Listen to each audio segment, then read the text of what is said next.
सुबह से ही नीरा का मन बेहद उदास था। यतीन को घर से गए हुए पूरे 2 माह बीत चुके थे। इस अवधि में कोई दिन ऐसा न था जब उसने यतीन के घर लौट आने की बात न सोची हो। वक्त की आंधी के थपेड़ों से बिखर गए इस घर को सहेजने की ना सोची हो, किंतु उसे प्रतीक्षा थी सही वक्त की। सुबह जब नीरा नाश्ते के लिए बाबूजी को बुलाने गई तो देखा वे यतीम की फोटो के समक्ष खड़े चुपचाप उसे निहार रहे हैं। उसे देखते ही वे वहां से हट गए, किंतु अश्रुपूर्ण नेत्रों में उतर आई व्यथा को उससे ना छिपा पाए। नीरा ने एक बार गहरी दृष्टि से उन्हें देखा, फिर रसोई में चली गई। नीरा का विवाह हुए 5 वर्ष बीत गए थे। सुहाग रात को उसके पति नरेन ने कहा था, बचपन में मेरी माँ चल बसी थी, बाबूजी यतीम और मैंने अत्यंत कष्टपूर्ण जीवन व्यतीत किया है। घर में एक स्त्री का अभाव सदैव खटका है। मैं चाहता हूँ अपने स्नेह एवं अपनत्व के बल पर तुम इस अभाव की पूरक बनो।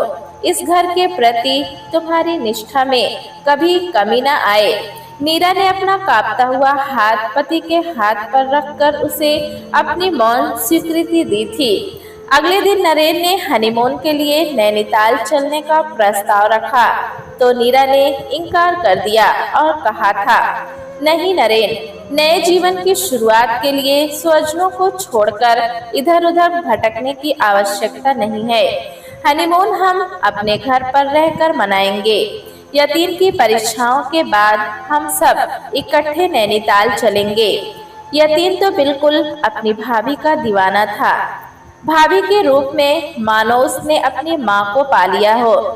छोटे बड़े हर काम में वो भाभी पर निर्भर हो गया था। यहाँ तक कि अक्सर वो अपने नोट्स तैयार करने में भी नीरा की सहायता लेने लगा था। परीक्षाओं के बाद वे तीनों नैनीताल चले गए। वहाँ के प्राकृतिक सौंदर्य ने उनके मन को बांध लिया था।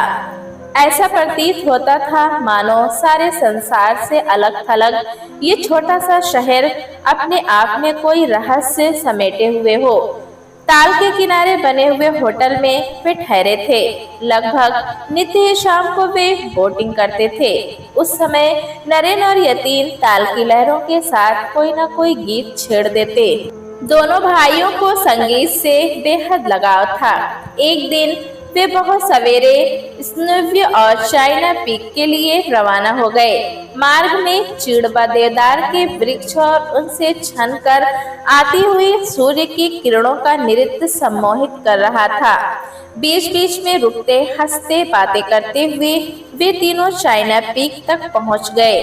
वहां से समूचे नैनीताल का विहंगम दृश्य दिखाई दे रहा था। समय मानो वहां आकर थम गया हो। वातावरण में एक गहरी निस्तंभता रची बसी हुई थी। कुछ देर के लिए नीरा प्राकृतिक सौंदर्य में खो गई। उस समय वो खुद को प्रकृति के काफी निकट महसूस कर रही थी। उसे पता नहीं चला कब नरेन पास बने हुए रेस्टोरेंट में चाय का ऑर्डर देने चले गए। उस समय चौंकी जब यतीम ने उससे खोई खोई आवाज में कहा, कभी कभी ऐसा क्यों होता है भाभी? किसी विशेष इंसान की स्मृति मात्र ही वातावरण में खुशियों का उजाला भर देती है। नीरा ने एक गहरी दृष्टि यतीम की ओर डाली। आखिर कौन है वो विशेष इंसान? मैं भी तो सुनो। यतीम खामोश रहा। नीरा समझ गई वो उससे संकोच कर रहा है। तब उसने कहा, अपनी भाभी को भी नहीं बताओगे? यतीम कुछ पल खामोश रहा, फिर बोला, उसका नाम अर्चना है। वो मेरे साथ कॉलेज में पढ़ती थी। बहुत अच्छी लड़की है भाभी, तुम मिलोगी? अवश्य पसंद करोगी। अच्छा, तो कब मिलवा रहे हो? जब तुम चाहो, पर भैया को इस विषय में तभी कुछ बताना जब तुम लड़की पसंद कर लो और मैं अपने पैरों पर खड़ा हो जाऊं। यतीम ये बात कह ही रहा था, तभी नरेन वहां आ गए और वो खामोश हो गया। चाय पीकर वे लोग वहां से लौट पड़े। अगले दिन नैनीताल से वे वापस आ गए थे। कुछ दिन नीरा को घर व्यवस्थित करने में लगे। यतीन नौकरी के लिए जगह जगह इंटरव्यू दे रहा था। 2 से 3 जगह उसे आशा भी थी। दिवाली में 15 दिन शेष थे। नीरा के घर से उसके पिताजी का पत्र आया कि वे उसे दिवाली पर लेने आ रहे हैं। पत्र पढ़ने के बाद उसके ससुर ने बुलाकर कहा, बेटी अपने जाने की तैयारी कर लो, तुम्हारे पिताजी तुम्हें लेने आ रहे हैं। सुनकर नीरा खामोश खड़ी रही। बाबूजी ने उसे देखा और बोले, क्या बात है बेटी, किस सोच में डूब गई? बाबूजी, आप पिताजी को पत्र लिख दीजिए, वे दिवाली के बाद ही मुझे लेने के लिए आए। क्यों? बाबूजी अचंभित रह गए। बात यह है कि वहाँ पिताजी के पास अन्य बच्चे भी हैं। मेरे न जाने से कोई विशेष अंतर नहीं पड़ने वाला, किंतु यहाँ मेरे जाने से आप लोग अकेले पड़ जाएंगे। नहीं बाबूजी, अपने घर की रोशनी फीकी करके मैं कहीं नहीं जाऊंगी। आप पिताजी को दिवाली के बाद आने के लिए लिख दें। इतना कहकर नीरा चली गई। दिवाली से 2 दिन पहले यतीन का नियुक्ति पत्र आ गया तो दिवाली की खुशी दुगनी हो गई। उसे HAL में बहुत अच्छी नौकरी मिली थी। एक दिन दोपहर के समय नीरा घर पर अकेली थी। सब अपने अपने काम पर गए हुए थे। तभी दरवाजे की घंटी बजी। उसने उठकर दरवाजा खोला तो देखा सामने एक लड़की खड़ी थी। उसके हाथ में एक ब्रीफकेस था। वो नीरा से बोली, नमस्ते दीदी, मैं एक साबुन कंपनी की तरफ से आई हूँ। आप अपने घर में कौन सा साबुन इस्तेमाल करती हैं? नीरा उस समय गाजर का हलवा बना रही थी। वो बोर सी होती हुई बोली, देखो फिर कभी आना, इस समय मैं बहुत व्यस्त हूँ। वैसे भी हमारे घर में साबुन और अन्य वस्तुएं कैंटीन से आती हैं। मैं आपका अधिक समय नहीं लूंगी, आप बस एक नज़र देख लीजिए। नहीं नहीं, अभी तो बिल्कुल समय नहीं है, कहकर नीरा अंदर जाने को मुड़ी कि तभी न जाने कहां से यतीन प्रकट हो गया। वो हंसते हुए नीरा की बाह पकड़कर बोला, 2 मिनट तो ठहरो भाभी, ऐसी भी क्या जल्दी है? साबुन ना भी देखो, अर्चना को तो देख लो। अरे ये अर्चना है? नीरा आश्चर्य व्यक्त करते हुए खुश हो उठी। तुम दोनों ने मिलकर मुझे बेवकूफ बनाया। आओ अर्चना। नीरा ने उसे प्यार से अपने पास बिठा लिया। कहाँ से घूमकर आ रहे हो तुम दोनों? भाभी, आज मैं ऑफिस से जल्दी आ गया था, अर्चना को तुमसे मिलवाने लाना था ना। ये तुमने बहुत अच्छा किया यतीन, मैं तो खुद ही तुमसे कहने वाली थी। अर्चना करीब 2 घंटे वहां बैठी रही।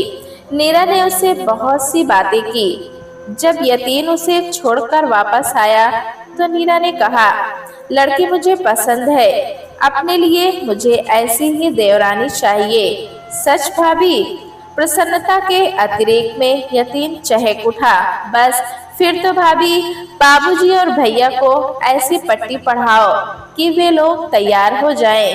पर अर्चना राजपूत है और हम लोग ब्राह्मण, मुझे डर है बाबूजी इस रिश्ते के लिए कहीं इनकार न कर दें। सब कुछ तुम्हारे हाथ में है भाभी, तुम कहोगी तो बाबूजी मान जाएंगे। किंतु बाबूजी सहमत न हुए। नरेन को तो नीरा ने तुरंत राजी कर लिया था, मगर बाबूजी के समक्ष उसकी एक न चली। एक दिन रात को नरेन और नीरा ने जब इस विषय को छेड़ा तो बाबूजी ने क्रोधित होते हुए कहा, तुम लोगों ने ये सोच भी कैसे लिया कि मैं इस रिश्ते के लिए सहमत हो जाऊंगा? यतीन के लिए मेरे पास एक से एक अच्छे रिश्ते आ रहे हैं, वो भी बहुत अच्छी लड़की है बाबूजी, आप एक बार उससे मिलकर तो देखिए। सुंदर, पढ़ी लिखी और अच्छे संस्कारों वाली लड़की है, किंतु है तो राजपूत। जात पाती सब व्यर्थ की बातें हैं बाबूजी, हमारे ही बनाए हुए ढकोसले।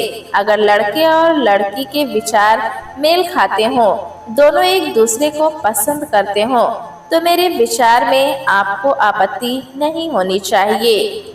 नरेन पिताजी को समझाते हुए बोले, लड़के और लड़की की पसंद ही सब कुछ नहीं होती। कभी सोचा है लोग क्या कहेंगे, रिश्तेदार क्या सोचेंगे? आखिर रहना तो हमें समाज में ही है ना। आज तक इस खानदान में दूसरी जाति की बहू नहीं आई है। रिश्तेदारों की वजह से क्या आप अपने बेटे की खुशियां छीन लेंगे? मुझसे बहस मत करो नरेन, मैं किसी की खुशियां नहीं छीन रहा। तुम मुझे नहीं, यतीन को समझाओ ये प्रेम का चक्कर छोड़कर जहां मैं कहूं वहां शादी कर ले। उसके लिए अर्चना से भी अच्छी लड़की ढूंढना मेरा काम है। व्यर्थ की भावुकता में कुछ नहीं रखा। बाबूजी उठकर बाहर चले गए। इसका मतलब था अब वे इस विषय पर और बात नहीं करना चाहते थे। नीरा परेशान रहने लगी। उसे समझ नहीं आ रहा था कि इस समस्या को कैसे सुलझाए। एक ओर बाबूजी का हठी स्वभाव, दूसरी ओर यतीन की कोमल भावनाएं, दोनों में सामंजस्य किस प्रकार स्थापित करे। जब से यतीन को बाबूजी के इनकार के विषय में बताया था, वो खामोश रहने लगा था। उसका अधिकांश समय घर से बाहर व्यतीत होता था। नीरा को डर था कि कहीं ये खामोशी आने वाले तूफान की सूचक न हो। एक दिन नीरा रसोई में खाना बना रही थी। यतीन वहीं आकर खड़ा हो गया और बोला, भाभी, मैं आपसे कुछ कहना चाहता था। नीरा का हृदय जोर जोर से धड़कने लगा कि ना जाने यतीन क्या कहने वाला है। उसने प्रश्न सूचक नेत्रों से उसकी ओर देखा। मैंने अर्चना से विवाह कर लिया है, यतीन नीरा से नजरें चुराते हुए बोला। नीरा सन्न रह गई। कुछ पलों के लिए तो जैसे होश ही ना रहा। इतने में उसे रोटी जलने की गंध आई। उसने फुर्ती से गैस बंद की और पलटकर यतीन का चेहरा देखने लगी। ये तुमने क्या किया? मैं मजबूर था भाभी। मैं खुद ऐसा कदम नहीं उठाना चाहता था, किंतु क्या करता? अर्चना को क्या छोड़ देता? पिछले 4 से 5 वर्षों से उसकी और मेरी मित्रता है। तुम कुछ समय तक प्रतीक्षा कर सकते थे। मैं और नरेन बाबूजी को मनाने का दोबारा प्रयास करते। कोई फायदा नहीं होता भाभी। मैं जानता हूँ वे मानने वाले नहीं थे। उधर अर्चना के घर वाले विवाह के लिए जल्दी मचा रहे थे, इसलिए विवाह में विलंब नहीं हो सकता था, वरना वे लोग उसका अन्यत्र रिश्ता कर देते। अब क्या होगा यतीन? अर्चना को तुम घर कैसे लाओगे? नीरा बुरी तरह घबरा रही थी। मैं अर्चना को तब तक घर नहीं लाऊंगा जब तक बाबूजी उसे खुद नहीं बुलाएंगे।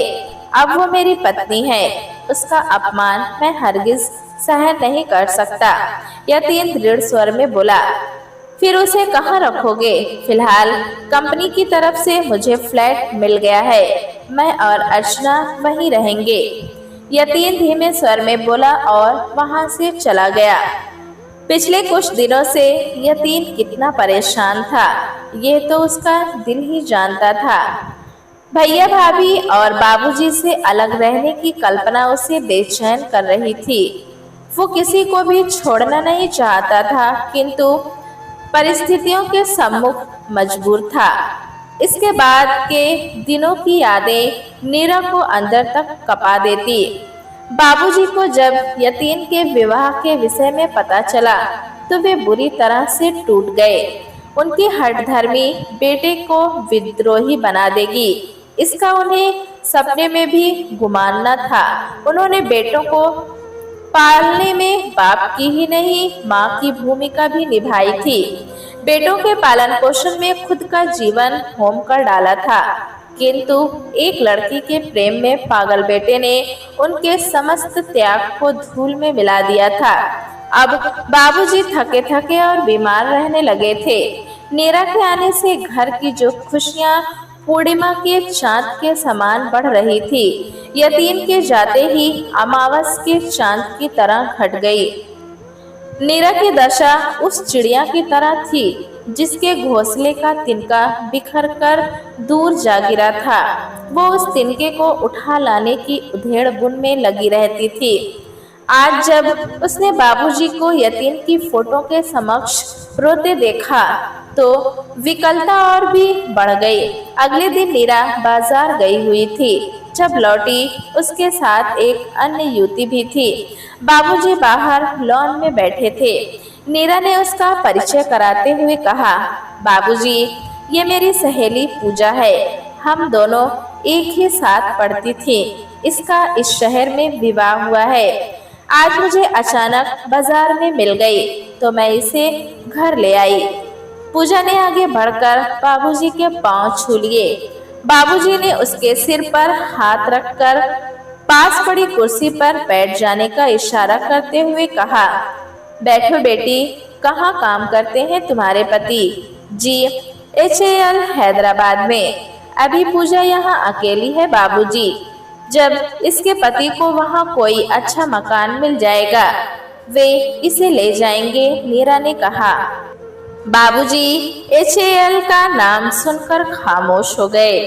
यतीम भी तो यहाँ इसी फैक्ट्री में काम करता था। दर्द की एक परछाई उनके चेहरे पर से आकर गुजर गई, किंतु शीघ्र ही उन्हें पूजा की उपस्थिति का भान हो गया और उन्होंने खुद को संभाल लिया। इसके बाद वे पूजा और नीरा काफी देर तक बातचीत करते रहे। जब पूजा जाने लगी तो बाबूजी ने कहा, बेटी, अब तो तुमने घर देख लिया है, आती रहना। जी बाबूजी, अब जरूर आया करूंगी। मैं भी घर में अकेली बोर हो जाती हूँ। इसके बाद पूजा अक्सर नीरा के घर आने लगी। धीरे धीरे वो बाबूजी से घुलने लगी थी। वे तीनों बैठकर विभिन्न विषयों पर बातचीत करते, हंसते, कह लगाते और कभी-कभी ताश खेलते। पूजा ने अपने स्वभाव और बातचीत से बाबूजी का मन मोह लिया था। बाबूजी भी उसे बेटी के समान प्यार करने लगे थे। वो 3 से 4 दिनों तक न आती तो वे उसके बारे में पूछने लगते थे। पूजा नीरा को घर के कामों में भी सहयोग देने लगी थी। कुछ दिनों बाद न जाने क्यों पूजा 1 सप्ताह तक न आई। एक दिन बाबूजी नीरा से बोले, पूजा आजकल क्यों नहीं आ रही है? मैं आपको बताना भूल गई थी बाबूजी। कल पूजा का फोन आया था। वो बहुत बीमार है। बीमार है और तुम मुझे बताना भूल गई? तुमसे ऐसी लापरवाही की उम्मीद न थी। जाओ उसे देख कर आओ। उसे किसी चीज की आवश्यकता हो तो लेती जाना। आखिर हमारा भी तो उसके प्रति कुछ फर्ज बनता है। बाबूजी की पूजा के प्रति इस ममता को देखकर नीरा मुस्कुरा उठी। पूजा ने बाबूजी के मन में अपना स्थान बना लिया था। फिर भी यतीम का अभाव उन्हें खोखला बना रहा था। नरेन, नीरा और पूजा के अथक प्रयासों के बावजूद उनका स्वास्थ्य दिन ब दिन गिरता जा रहा था। एक रात बाबूजी को दिल का दौरा पड़ा। वे बेहोश हो गए। नरेन ने यतीम को भी फोन कर दिया था। वो और अर्चना तुरंत अस्पताल पहुंचे। सारी रात आंखों में ही कट गई। यतीम की दशा सबसे खराब थी। वो बार बार रो पड़ता था। नीरा ही उसे तसल्ली दे रही थी। सुबह के समय बाबूजी को होश आया। समय पर डॉक्टरी चिकित्सा मिल जाने के कारण खतरा टल गया था। बाबूजी के होश में आने पर यतीम सामने से हट गया। सोचा हो सकता है उसको देखकर उनके दिल को धक्का लगे और उनकी दशा फिर से बिगड़ जाए। 10 दिनों तक बाबूजी अस्पताल में ही रहे। नरेन और नीरा उनकी सेवा में जुटे रहे। घर का सारा काम पूजा ने संभाला था। जिस दिन बाबूजी को घर आना था, पूजा ने सारा घर मोमबत्तियों से सजा दिया था। जिस समय वे कार से उतरे, उसने आगे बढ़कर बाबूजी के चरण स्पर्श किए। नरेन और नीरा उन्हें अंदर ले आए। बाबूजी, पूजा ने आपकी बहुत सेवा की है। नीरा ने उन्हें पलंग पर बिठाते हुए कहा, हमेशा सुखी रहो बेटी। वे लोग कितने सुखी होंगे जिन्हें तुम्हारे जैसी बहू मिली है। बाबूजी एक क्षण खामोश रहे, फिर आह से भरते हुए दुखी स्वर में बोले, नरेन ने मेरी पसंद से विवाह किया, देखो कितना खुश है। नीरा हजारों में एक है। काश यतीन ने भी कहा माना होता तो उसकी बहू भी तुम दोनों जैसी होती। नीरा को लगा अगर अब उसने बाबूजी से अपने मन की बात न कही तो फिर बहुत देर हो जाएगी। जीवन में अनुकूल क्षण बार बार नहीं आते। वो उनके समीप जा बैठी। उसने आंखों ही आंखों में नरेन से अनुमति मांगी और बोली, आपकी इस बेटी से बहुत बड़ा अपराध हो गया है बाबूजी, मुझे क्षमा कर दीजिएगा। कौन सा अपराध? बाबूजी हैरान हो उठे। नीरा ने उनके घुटनों पर सिर रख दिया और डरते डरते बोली, पूजा जिस घर की बहू है वो घर यही है बाबूजी। ये पूजा नहीं, आपकी दूसरी बेटी अर्चना है। अर्चना यानी यतीन की पत्नी। इतने दिनों तक तुम मुझसे बाबूजी, मैंने ये अपराध आपको धोखा देने या दुख पहुंचाने के उद्देश्य से नहीं किया। मैं और नरेन चाहते हैं हम सब आपकी छत्र छाया में रहें। ये घर एक घोंसले के समान है बाबूजी, इसके तिनके को बिखरने मत दीजिए, इन्हें समेट लीजिए। कहते कहते नीरा रोने लगी। बाबूजी की आंखों में भी आंसू आ गए। कुछ तो नीरा की निष्ठा और कुछ अर्चना का सरल स्वभाव व सेवा भावना उन्हें कमजोर बना रही थी। साथ ही हालात ने उनके और यतीन के बीच जो दूरी पैदा कर दी थी, उसने उनकी हर धर्मिता को कमजोर बना डाला था। उन्होंने स्नेह पूर्वक नीरा को उठाया, फिर अर्चना को अपने पास बैठा लिया और अर्चना की तरफ देखकर कहा, बेटी, जीवन में अगर किसी को अपना आदर्श बनाना तो नीरा को ही बनाना। इसके प्रयत्नों के फलस्वरूप इस घर की खुशियां वापस आई हैं। फिर उन्होंने नरेन को यतीन को बुलाने भेज दिया। वास्तव में व्यक्ति अपने झूठे अहंकार के दायरे में कैद रहकर खुद ही अपने जीवन में दुखों का समावेश कर लेता है। बाबूजी ने सोचा अगर वे अपने इस अहम के दायरे से बाहर आकर भावनाओं के साथ साथ विवेक से भी काम लेते तो उन बीते दिनों को भी आनंदमय बना सकते थे जो उन्होंने और उनके परिवार ने दुखी रहकर गुजारे थे। उन्होंने खिड़की में से देखा, यतीन नरेन के साथ कार से उतर रहा है। बाहर मोमबत्तियों की झिलमिलाती लौ भविष्य को अपने प्रकाश से आलोकित कर रही थी। प्यारे दोस्तों, कहानी कैसी लगी हमें कमेंट में जरूर बताएं। चैनल पे नए हैं तो एक लाइक और सब्सक्राइब करना ना भूलें।